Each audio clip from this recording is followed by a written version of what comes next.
গত ২৭ নভেম্বর সন্ধ্যা ব্রাহ্মণবাড়িয়া শহরের কান্দিপাড়া এলাকা। প্রকাশ্যে অস্ত্র হাতে প্রতিপক্ষকে লক্ষ্য করে গুলি ছোড়েন লায়ন শাকিল নামে একজন। ওই রাতেই গুলিতে নিহত সাবেক ছাত্রদল কর্মী সাদ্দাম। হত্যার বিচার দাবিতে মরদেহ নিয়ে চলে বিক্ষোভ। ৩০ নভেম্বর বাঞ্ছারামপুরে সাবেক ইউপি সদস্যকে গলা কেটে হত্যা করে দুর্বৃত্তরা। তার আগে ১ নভেম্বর নবীনগরে গুলিতে নিহত হন শিপন ও ইয়াসিন নামে দুই যুবক। ২৪ অক্টোবর নবীনগরে বিএনপি নেতা মুকুলকে লক্ষ্য করে ছোড়া হয় গুলি। সবশেষ জেলা শহরের মুন্সেফপাড়ায় গুলিবিদ্ধ হওয়ার ২ দিন পর ১৯ ডিসেম্বর মারা যায় এক যুবক। ভোটের আগে একের পর এক হত্যাকাণ্ড ঘিরে জনমনে ছড়িয়ে পড়েছে আতঙ্ক। আধিপত্য বিস্তার, মাদক ব্যবসার নিয়ন্ত্রণ সহ নানা কারণে বাড়ছে দ্বন্দ্ব। অবৈধ অস্ত্রের ব্যবহার বাড়িয়েছে আরও আতঙ্ক। শক্তি প্রয়োগ করার চেষ্টা করছে, যেটা আমাদের সাধারণ জনগণের জন্য আসলে খুব উদ্বেগজনক। ক্যাম্পাসে কয়েকদিন আগে ককটেল ফাটানো হয়েছে, তো আমি একজন শিক্ষার্থী হিসেবে অবশ্যই অনিরাপদ বোধ করছি। আর ক্যাম্পাস যদি আপনি বাদ দেন, ব্রাহ্মণবাড়িয়া শহরের সার্বিক অবস্থা খুব একটা ভালো না। ব্রাহ্মণবাড়িয়ার কসবা, আখাউড়া ও বিজয়নগর উপজেলা সীমান্তবর্তী, রয়েছে কাঁটাতারের বেড়া।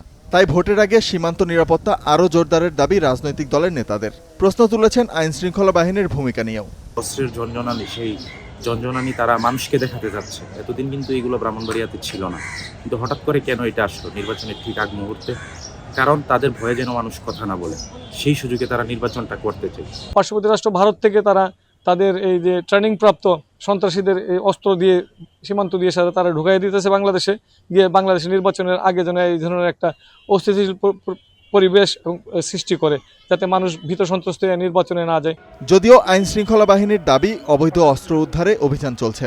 সীমান্তে বাড়ানো হয়েছে নজরদারি। যে একটি ইনসিডেন্ট ঘটেছে, এর দু একটি অস্ত্র আমাদের উদ্ধার হয়েছে, আপনারা দেখে থাকবেন যে, এবং এগুলোর মূল কোথায় আমরা কিছু তথ্য পেয়েছি। আমরা সেই তথ্য নিয়ে কাজ করছি। আইন শৃঙ্খলা পরিস্থিতি স্বাভাবিক রাখার জন্য আমাদের যে টহল কার্যক্রম এবং যে গোয়েন্দা নজরদারি, এটা কিন্তু কন্টিনিউয়াস চলমান আছে, এবং যাতে মানুষের মধ্যে ভীতির সঞ্চার না হয় সে কারণে ওই সব জায়গাগুলোতে আমরা যৌথ অভিযান পরিচালনা করছি। সরাইল ব্যাটালিয়ন ২৫ বিজিবির বরাদ দিয়ে যেন কোনো প্রকার অবৈধ অস্ত্র বাংলাদেশে প্রবেশ করতে না পারে, সে ব্যাপারে সরাইল ব্যাটালিয়ন ২৫ বিজিবি বদ্ধপরিকর, এবং এক্ষেত্রে আমাদের টহলের কার্যক্রম বৃদ্ধি করা হয়েছে। পুলিশের তথ্য মতে ব্রাহ্মণবাড়িয়ায় গত জুন থেকে ডিসেম্বরের এখন পর্যন্ত ৩৬টি হত্যাকাণ্ড ঘটেছে। এছাড়া চুরি, ছিনতাই সহ ধর্ষণের মামলাও হয়েছে বেশ কিছু। Desk report, star news.